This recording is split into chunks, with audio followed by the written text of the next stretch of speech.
Welcome, everybody, to Kyodaichat, episode number 6. And today we have a very special topic in mind, and we're going to talk about Agatha Christie. We're joined by Jason today, and who also bring his fascination with Agatha Christie. And in case there are listeners who are not familiar who Agatha Christie is, just a really quick breakdown.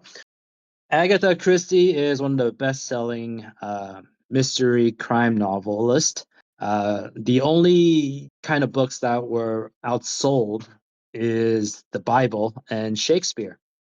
So that is a very incredible feat. She has a Indeed. lot of work that inspires stage plays, television shows, movies, games, and other mystery crime novelty that you will find around in any bookstores or any stores in general. And we're not gonna beat around the bush, so let's get talking. Jason, how you doing today? I'm good. I'm good. A bit earlier in my place, but yeah, I'm good. I'm good. I'm excited to talk about Agatha Christie. Is very influential writers who influence many same genre novelists after her, and very big influence to this genre. Yeah. Excellent. So we're gonna start this episode off with our humble beginnings. Um, I understand that many people, talk about how they got into Agatha Christie. And I think you and I share a very interesting humble beginning because you are actually the one that got me into Agatha Yes. Christie. So why don't we tell the good folks and listeners how that happened? Why don't you start? Well, me I think the first time I heard of Agatha Christie was in some other visual novel games, which I probably will talk about later. But that game was heavily influenced by the book that Agatha wrote, which I think is arguably her most famous piece. And that novel is called and then there were none, and it's one of the best detective slash murder mystery books or stories that ever written. And I one time I watched I believe the BBC series is sort of like a not retell, like a modern take of the story, and so they make like a 2 or 3 episode of the TV series, which is Oh yes, I am. very yeah. It was Yep, that I'm one is familiar with that very one. The one with Sam uh Neill from Jurassic Park. I think yeah, and I think the one that stand out the cast one of the casts that stand out most, it's Charles Dance. Charles Oh Dance, yeah. I believe that's his name. Which Yep, that's if correct. you're familiar with him, that's the one of Game of the Thrones. Lannisters, yeah, Tywin Lannisters. He was one of the characters in there. That's that. I remember that's the series I recognize you. I recommend you to watch because the story is very uh, compelling, and the writing is very good, and the modern production of that series is very top notch. It's very excellent, and that I think that uh, sort of a spiral you into the Agatha Christie rabbit hole. Mm. Well, I do remember you telling me about the BBC one. I do remember that one. But I think the floodgates really opened when Ah, I back remember in now. It's the other one. Yeah. 2017. Yeah, back in 2017, they announced Murder on the Orient Express, starring Kenneth Branagh, Johnny Depp, Michelle Pfeiffer, and Daisy Ridley, and the trailer dropped, and that really opened the doors for me. I remember watching that trailer And then I went to the bookstore and picked up two Agatha Christie novels. The first one was And Then There Were None. And then the second one, obviously, Murder on the Orient Express. Now, I don't have a lot of books that I read and finish within one day, but And Then There Were None Damn. was Mm. that one book that I couldn't put down. Initially, when Agatha introduces the characters within the first couple of chapters, there's a bit of a formula to her writing. But yeah, once the character introduction are done, she doesn't beat around the bush. Things just starts happening. It's just snap, snap. Like people are getting killed, and there's always some sort of writing. Like the way she ends each chapter makes you want to read the next chapter more because you want to find out what happens next. So I couldn't put the book down. I finished it within a day. And still to this day, it is still my favorite book from one of my favorite authors. So yeah, Yeah, I believe that's the and then there were none was the odd one in among the Agatha's collection because that one uh I don't know if it's a minor spoiler, but that one you weren't supposed to like. There's no protagonist or some sort. I should say like there's no detective role in that story, and it wasn't like Agatha's the other masterpiece, Poirot, where you are in the point of view of Hercule Poirot, the detective, and you follow his point of view to solve the story. This one is you weren't any like a detective role, and you're also inside of this environment that uh you sort of as the whole cast or whole situation were trapped inside a situation that you cannot reach outside like police and stuff. You have to sit there and watch the whole thing unfold, like murder exactly. after what. You are the Yes, witness of the entire act, and it is amazing. Um, yeah, I myself have been very fortunate. I actually went to a play based on the book, and the play went exactly, well, actually, sorry, the play went about 95% exactly the way the book is, but the themes, the complexity of each character, and the way the audience feel when they watch the play is pretty much like how you're reading the book. You're participating in it and watching it unfold. And I'm sure the people that attend these plays, they know how the book ends, but being that it is a play, they did have to have a twist ending, which I didn't think worked for that particular story. But you got to do what you got to do. But again, And Then There Were None is a very classic and beloved story. And we're going to dive more into Agatha Christie's other works as well because they are pretty much all really good. But that's kind of how we got introduced to Agatha Christie's work.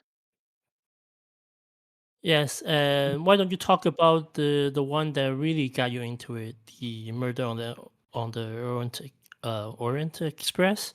Why do you find that one is most memorable, or the one that you know you make you into this sort of a murder mystery thing? Yes, absolutely. I should warn the listeners, I guess, at this point. Anything from here on out, there are going to be spoilers for some of these books. Um, I mean, these books have been out for so long. We're gonna Decades. try to keep it. We're gonna try to keep it spoilers free, but a fact is a fact, and these novels are not new. These are by far well known for the people that are such big fans of Agatha Christie. So we're not really holding anything back, but we will try to keep it light spoilers for you. Um, Murder on the Orient Express for me was something that I couldn't comprehend because the way I went into the story, and obviously I read the book before we went to watch the movie. I went into thinking that there was probably only going to be one, at most two murderers on the train. And I was very naive into how Agatha We writes are her novels. I significant thought it was enough going to be, passengers cookie cutter that kind we of have thing, nothing in common but but the I need did to find not one place to end up anticipate the and never see each complexity other again. of her writing and how each character really has a purpose of being there in the story. So I when see I these finished books of reading Murder history on the and Orient Express, that got me really excited about reading her other a stuff. And she has passenger that such is a dependent. catalog of books. She has the Hercule Poirot book series. Very good enough. She has the, You assume standalone ones like And Then There Were None. There was not the other detective, he was in Miss perfect condition. Marple. Miss He Marple, had yes. evidence. Yeah, Indeed, Miss he was Marple. not a There was also, I believe, Murder there here. was a Tommy and Tuppence, I think. Thistle. I could be Someone butchering was that. rummaging I around haven't that got cabin in the middle of there the night. yet, No one but would listen to me. yeah, she if has there such was a a huge murder, catalog, It is and murder. then there was a murderer. most of the One ones that I've here is read with us. have been We really will wait good. you. He's a So far, suspect. I own about You 32 are books new. of hers. My So name those is ones are the ones that I and consider you're probably the really greatest detective in the world. enjoying the experience as I read through them. Awesome, awesome. What can you tell about Agatha's like a style that grabs you, or like what kind of other her books that you know also gives you that also excites you or make you eye opening, that kind of stuff, like in other books that you are interested to talk about? There's like I mentioned earlier, there's a bit of a formula to Agatha's, writing. In the first couple of chapters, there's always the character introductions, and I think it's very, very smart of her to really not give away a lot because you read so many different other kind of books where they give a lot of explanations or like character thing right out the get go for either the protagonist or just even side characters.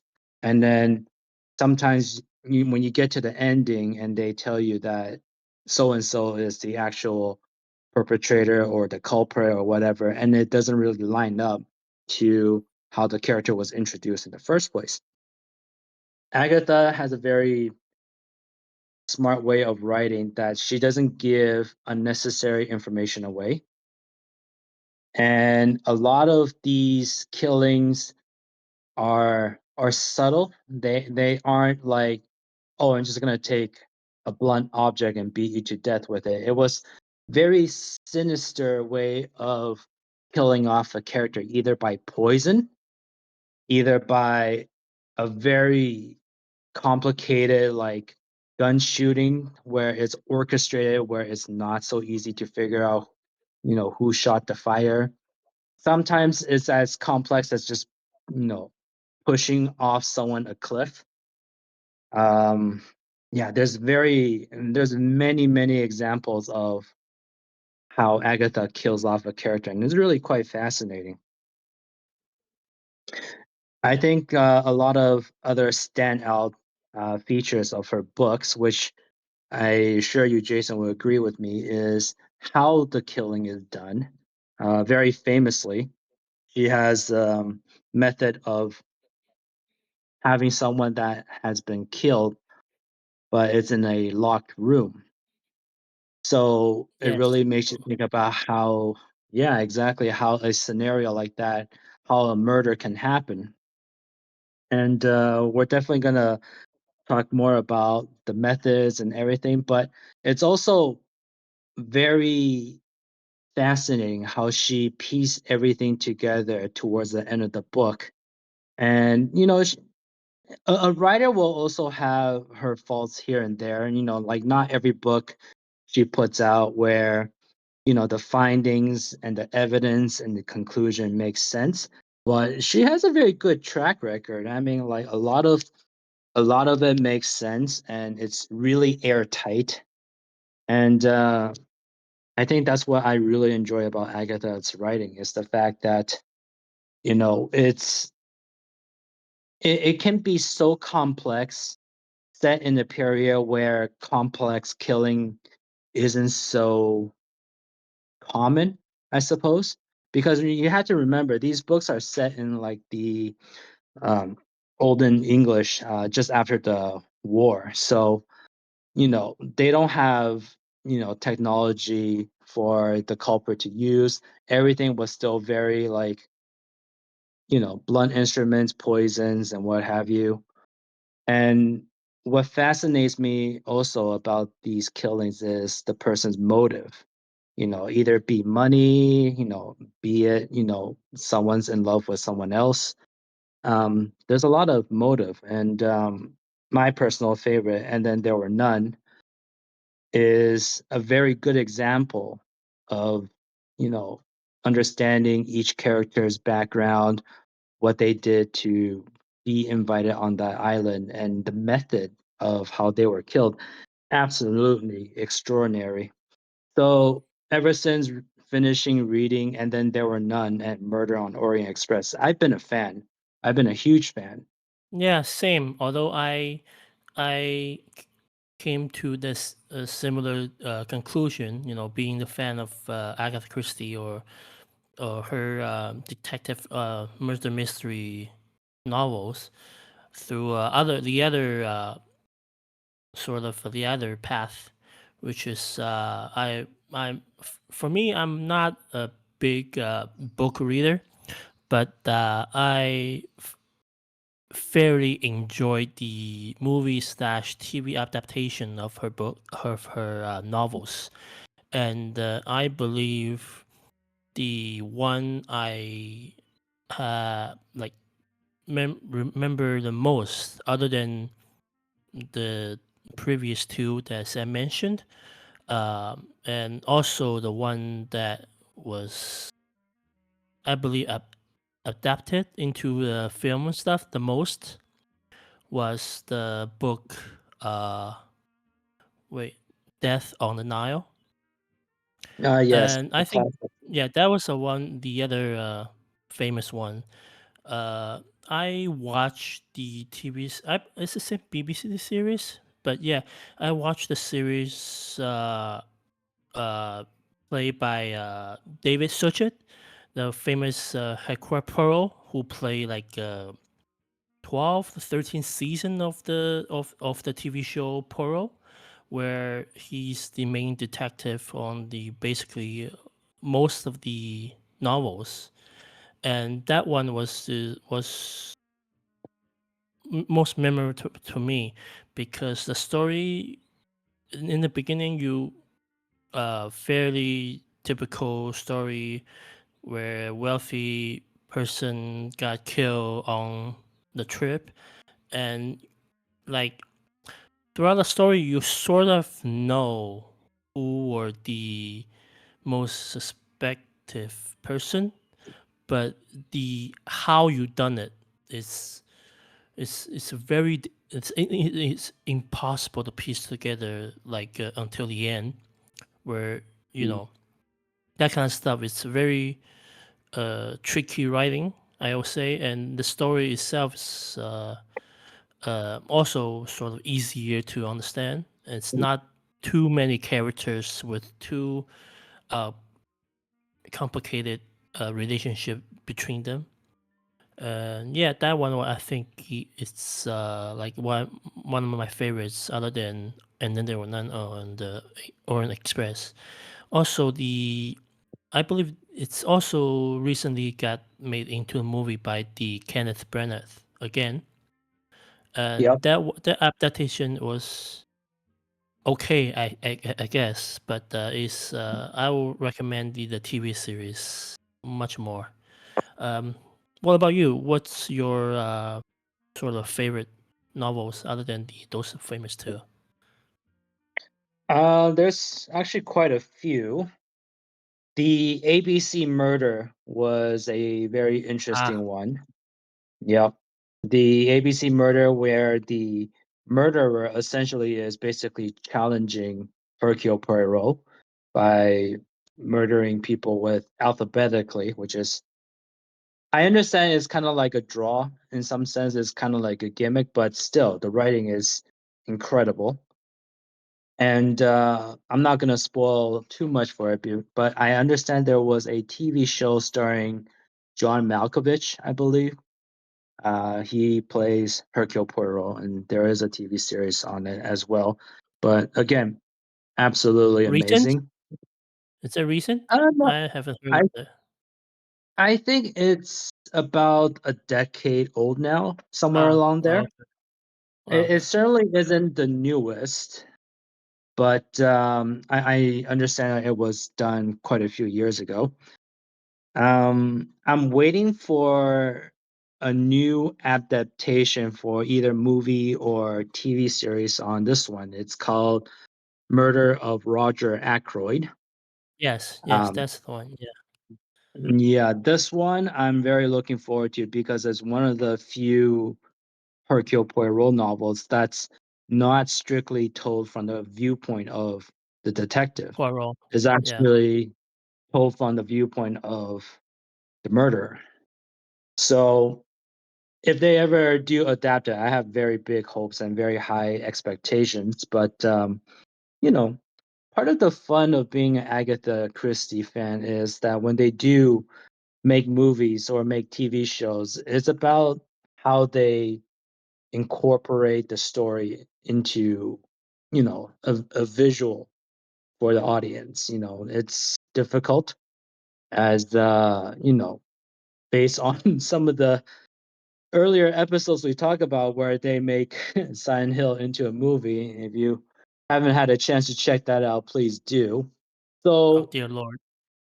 me and Jason understands we understand it's difficult to incorporate a story into whatever tightly movie or TV shows, whatever schedule. Of course, then you get, the producers and the directors' vision. And when you have so many different people coming in, they have different point of view, and it's difficult. Sorry, I went on a tangent there. Uh, so I'm anticipating that one. Um, Sparkling Cyanide is also a really good one. This is separate from the Hercule Poirot, but nonetheless, it's a very interesting book that I often don't find on Agatha Christie's top five. I feel like it's a bit underrated, but still feel that it is fascinating story to read. And most of Agatha Christie's books are, they're a quick read, like give or take a week and a half. You can finish one of her books relatively quickly. But I like the way the characters are set up and the methodical, way that you kind of have to deduce who is the one that murdered um, whoever person get murdered. It's a good book, and if you're a fan of the mystery crime novel, it's definitely something you should check out. What about you, Jason? Do you have any favorites among all the other ones? Let me start first by saying the I think English the BBC series of the Poirot is also have great cast in among all the episodes. So if you are like a TV series enjoyer, that you should definitely check it out. Um, I'll say like the one I remember the most. Uh, it's not due to how the murder, or it's more about how the story is sort of like a tragic story thingy, and that's the Five Little Pigs. Oh yes. uh Yep. and it's yeah, I think the story is not focused, well, not really, but like the points that grab people is not not the fancy or fancy smart way that the murder was done.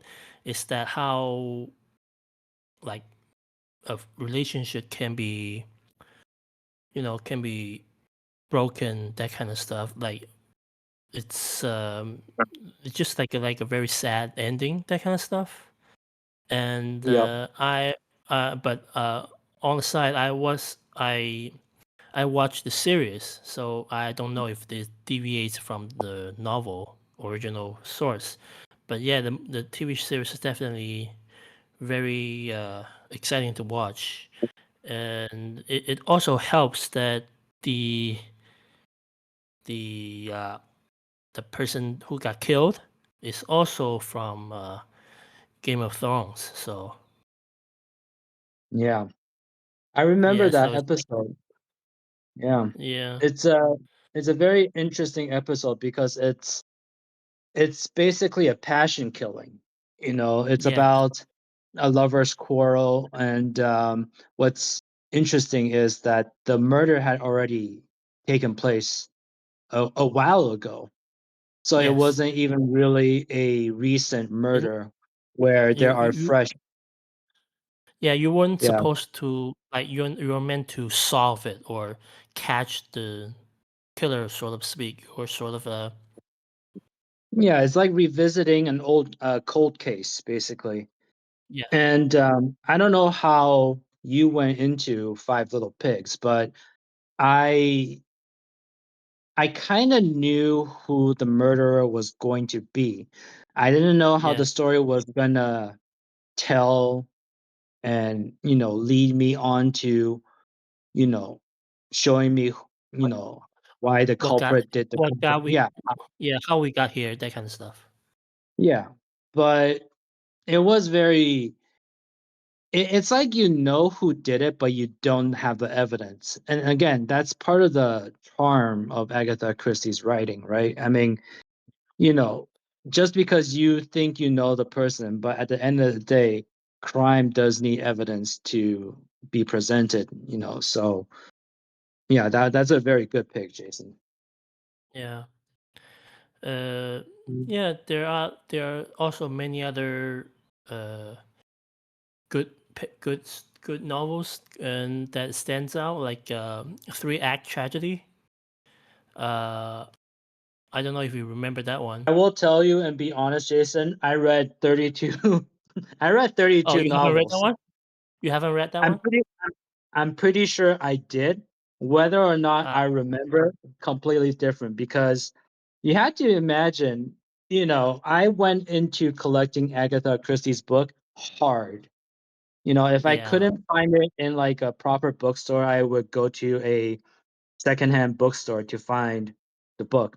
And if you know this about Agatha Christie, some of her books, the titles have changed. So Ah, if you're yeah. looking for something like something murder on wherever, and then you come to like a newer version and that book has changed. Like, Hey. and then there were none is a very good example. One of the original title was 10 Little Soldiers. So Yeah. if you take that and then come back to and then there were none, that is drastically different. But Yeah. I know I have a copy of Three Act Tragedy in my collection. I know I read it quite a few years ago, and I enjoyed it. Whether or not I can tell you whether or not I remember how the story goes, completely different. Yeah.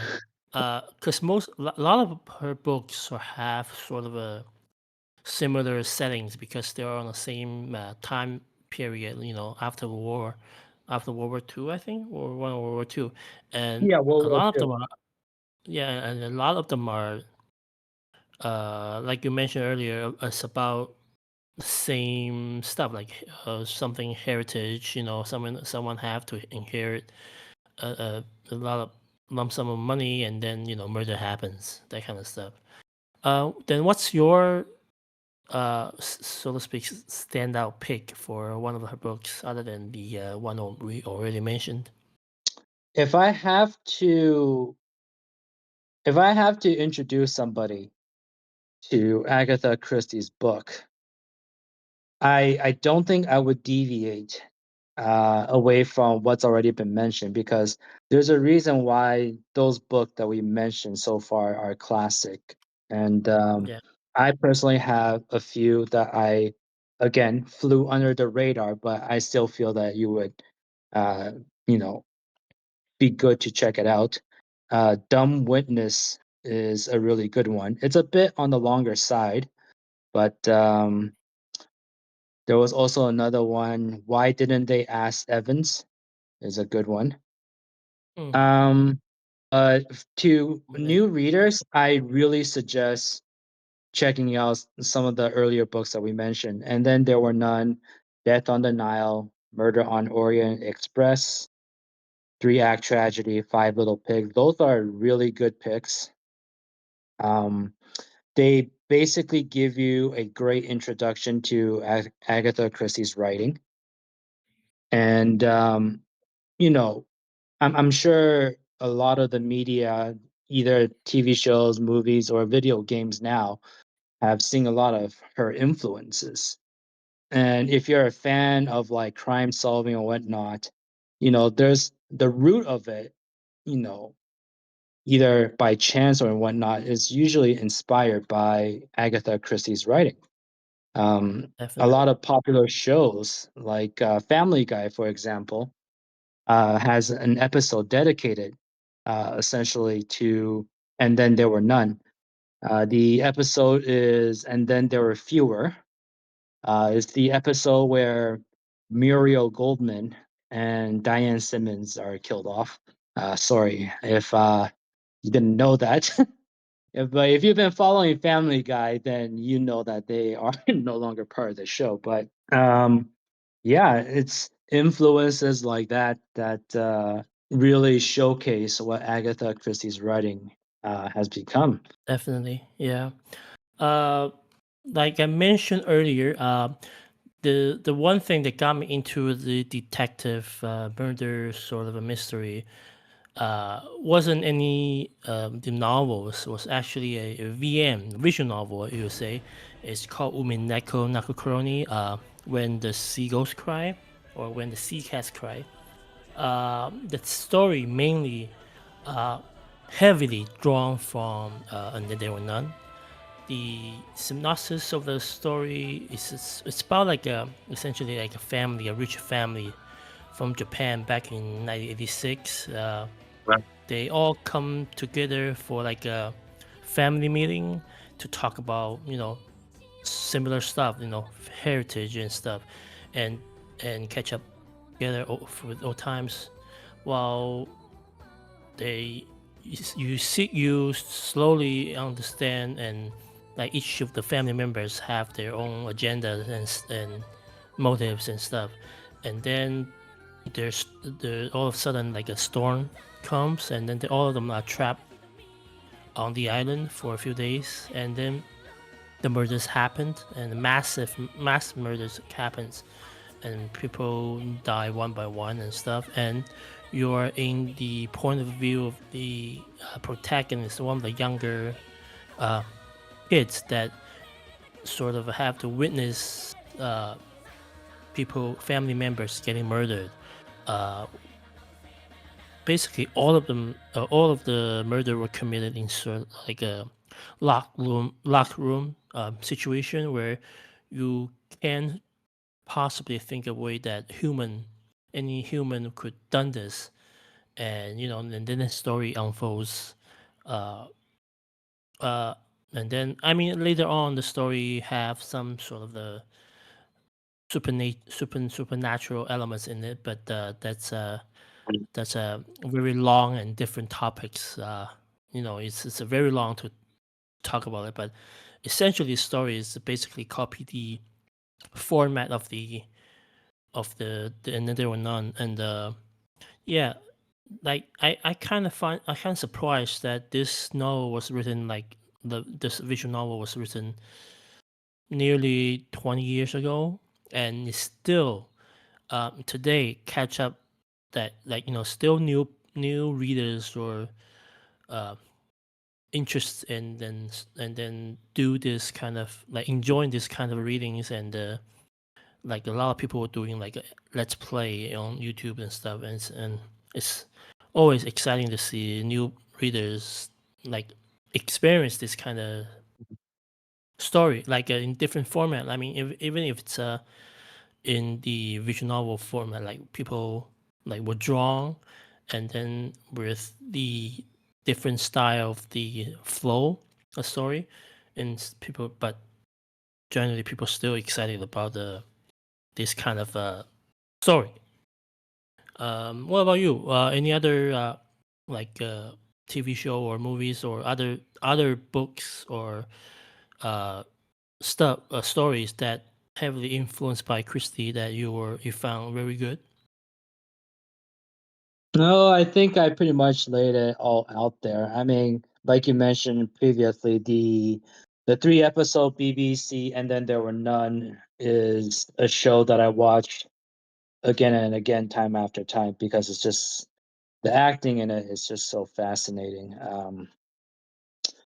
No, I can't say there's really any other form of medium other than the source. I mean, I personally would like to vacation in England and kind of, see the memorial they have for Agatha Christie. I'm always Wow. on, Oh, yeah, I'm always on the lookout to see if there is, well, sorry, I take that back. There are definitely books of Agatha Christie that I haven't read yet. Again, she has such a huge catalog, but I'm a bit more analytical about when purchasing books. I don't like borrowing books from the library because half the time I already have the books that the library has. So they don't have some of the less famous novels, if you will. And when it comes to purchasing books, I'm very, intricate and want to know what the reviews are and whatnot. I don't necessarily read all the reviews, I guess. And, I make an informed decision before a purchase. And very picky, sometimes that very takes, picky. Yeah. yeah, sometimes that takes a long time for me to settle on purchasing the book. But, 9 times out of 10, when I do purchase the book, it's a good read, and it's a book that I treasure and I still hold on to today. So yeah, building a collection is hard, guys. It really is. Yeah, definitely. I just felt that I don't know which media or which project that sort of reignited detective like or the murder mystery genre. I think the recent years this kind of a story was popping up again because back like 20 years ago nobody were care about this sort of a slow pace storytelling. Everyone was into the the whole the spectacular visual stuff like Marvel stuff. Yeah. The recently like the well not recent a couple years ago there was a movie that sort of reintroduced to the I would say younger generations that detective murder mysteries uh can be exciting, I would say, or can be attracting people into it also. And the movie I will mention is the Knife Out.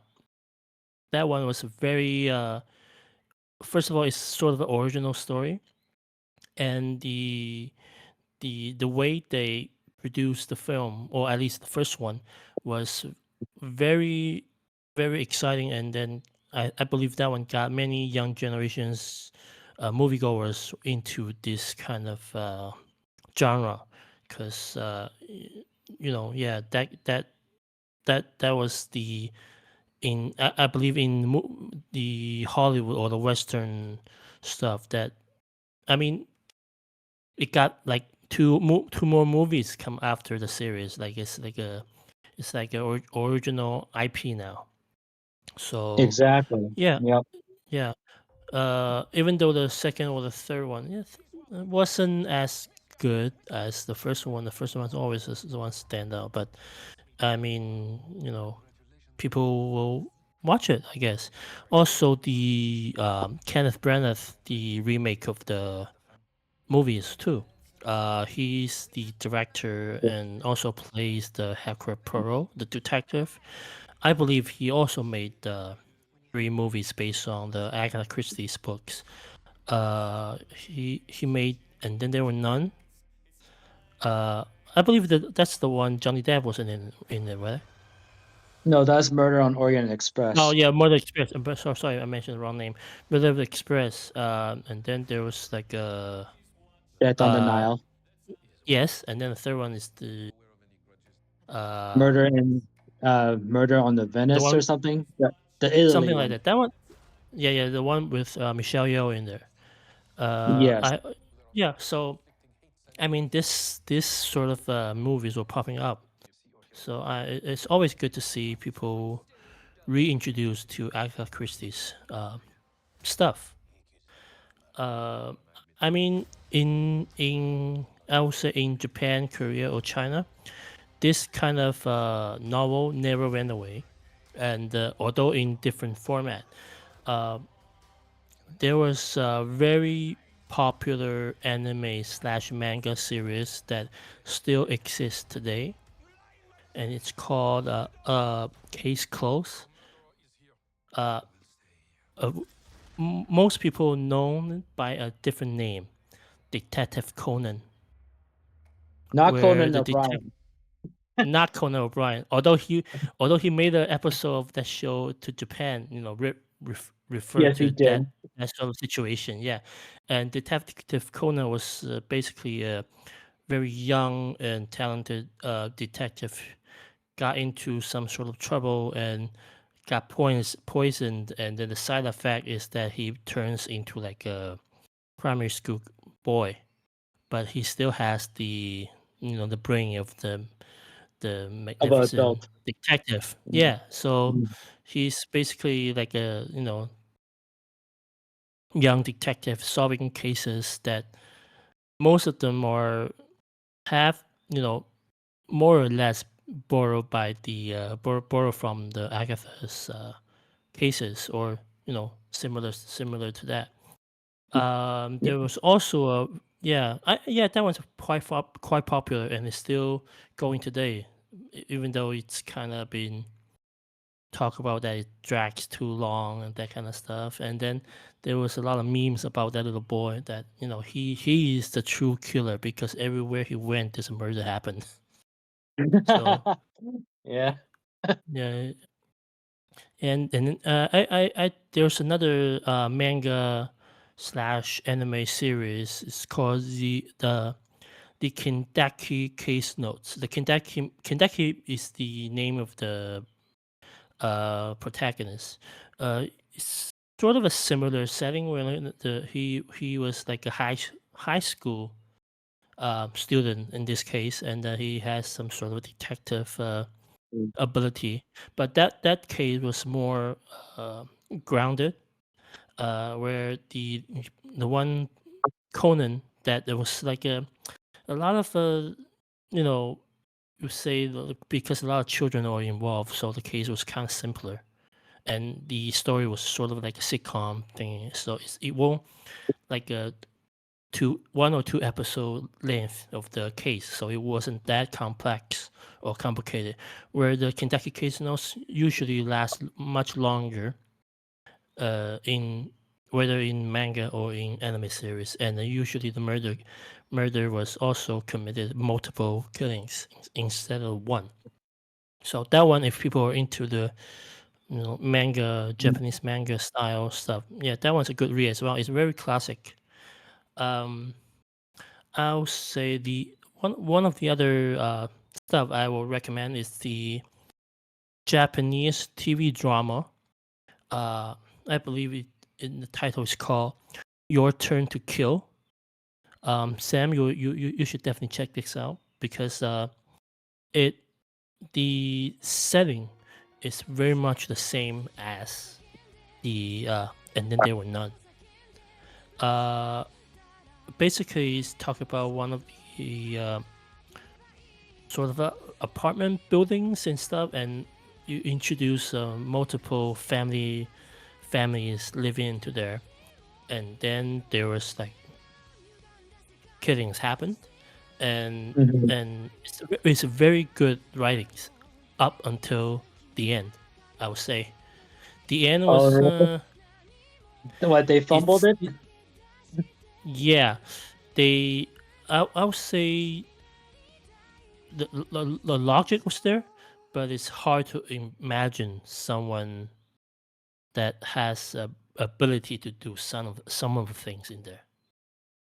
Mm. Uh, that kind of stuff. But the overall writing is very good, especially the first season, and it's also because like detective murder mystery TV shows exist everywhere, but that show was the one that sort of presented to the younger generations. I would say, like it's very popular, and it Mm. sort of started like a topic, or in today's terms, you can say that it's trending, that kind of stuff.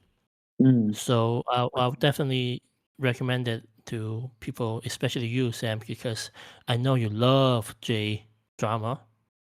Yeah, Yes. that's all I believe that's at least for me the stuff that influenced by Agatha Christie that's more fitting to the modern readers, and it's Exactly. like Yeah. it's worth to check it out. I mean, the one that I will recommend the most is Umineko, but that was it's not for everyone. I would say that it's way too long.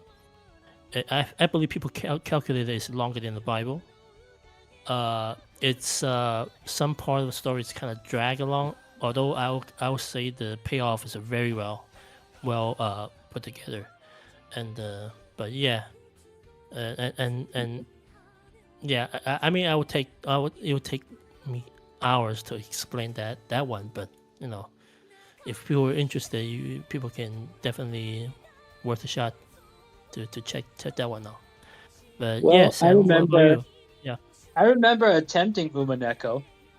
I didn't yes, get very far, but yes, a lot of a lot of the more common criticism, not that there was many, but definitely a lot of the more common criticism is the repeated, I guess, events that occur. Not that the yes, events repeated, the same way that they do, but I think what throws off a lot of people is the fact that it's repeated. There is a lot of things that the reader had to sort out in between what is considered supernatural, magical, or facts. And yes, within a visual novel, and again, this can probably work true with even like a actual book novel or whatnot. There's a lot of poignant sections of the book because Umineko has this system called where they highlight a certain line that is in red that are just straight facts. Those cannot be yes, denied. Those cannot be argued against. Again, we don't want to touch too much on the Umineko because I feel like there's a potential to be an episode all on its own. But to basically highlight for the people that have talked about this series, the writings in red cannot be argued against. Those are facts, and it really is up to the reader to remember most of those and then piece together what actually happened. Now I know that Umineko itself, they have their own manga series that kind of talks about it, but I don't think from what I heard did a good job compared to the visual novel. So always stick to the original source, go to the visual novel. But while you were out, like describing the other influences, I remember another series actually that has also done pretty well, that has some influence of Agatha Christie, is Danganronpa. And Danganronpa essentially is ah, Yeah, Like it's kind of like Umineko. It's a visual novel. There is a little bit more, I gameplay guess. in it. Yeah, It has more gameplay. It has more player involvement. Because if you don't find what you're supposed to find, you're not gonna get. You're not able to really move on. Essentially, especially when there is a courtroom murder. after Yeah. each event. So again, the fact that there's so many different medias and like influences that from one author just showcase how well Agatha Christie work is beloved and cherished. Again, if you're a fan of Umineko or Danganronpa or even the TV series that we outlined, please do check it out. I feel that if you have any inkling or like fascination with murder mystery, we've outlined quite a few for you to check out. When you mentioned Danganronpa or like other stuff that influenced by by Agatha, I thought you were gonna mention 999, Zero Escape. It's very, it's also very popular and very well beloved video game. It's about characters, similar settings that trap into somewhere, and you, um, by some gameplay and choices, they have to solve the story. Basically, it's not solve the puzzle or find the culprits. Basically, solve the story, and it's also have some sort of a time loops thing where you on the second run you go through either different direction or different character point of view, so you can pieces out the whole story together. Only I really want to play the game, but I think that was stuck into some other console that I didn't have. I believe it's stuck on PSP or something. So I mean, Oh, no way. yeah. Okay. But it's very popular. It's very well um, sold. So if you are into that kind of into the similar like detective thing, or like check that one out too.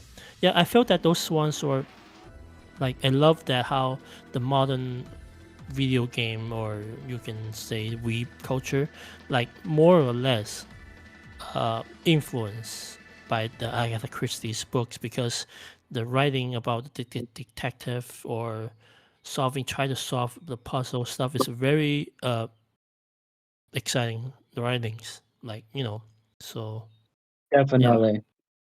And it's not just Agatha Christie too. Let's not forget Sherlock Holmes. That is also provided a lot of influence for a lot of these mysteries. But and I guess this is a good question to ask you is that while these great IPs and different forms of media come out, I have a very, I wouldn't say strict baseline, but I have a very solid baseline that at a certain point of the story, if it deviates too much from the main point of the story, like say for example, if it's a murder mystery, you gotta have the motive, the murderer, what he's trying to accomplish. You have the protagonist who is trying to solve the murder or, survive the murder, if you will.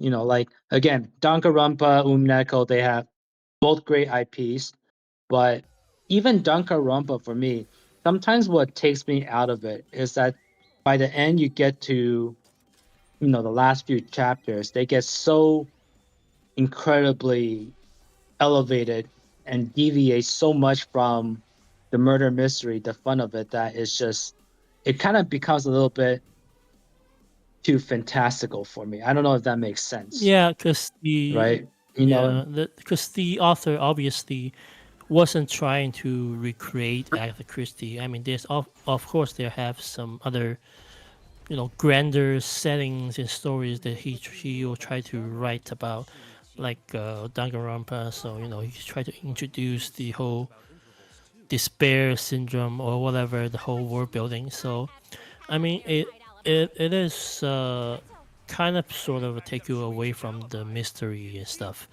But I mean, it's like there's nothing can be done because the story itself it wasn't meant to be a detective murder mystery. So uh Yeah, it's the creator's own yeah, interpretation, yeah, obviously.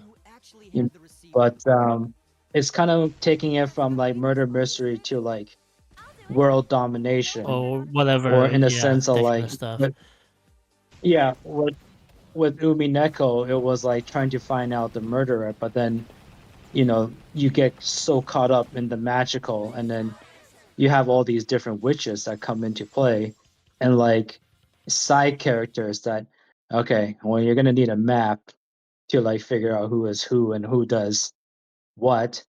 And then I have no problem when a story has multiple characters. Each character hopefully would be able to provide some sort of importance to the story that builds the story and or build the suspense of the murder.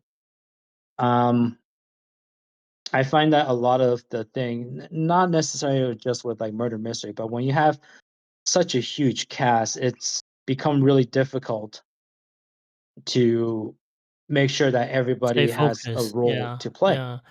Uh, Yeah, stay focused, yeah. right? For Umilico, yeah, I can understand because like in each chapter, the story chapter, not the inside the basically in each different books, they introduce new characters.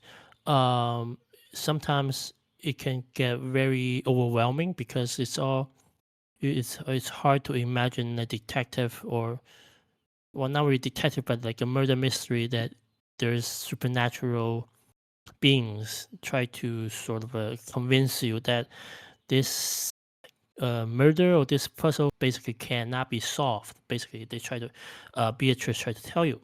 Uh, I can I can assure you after the first four chapters, like the question arc, this question can be answered.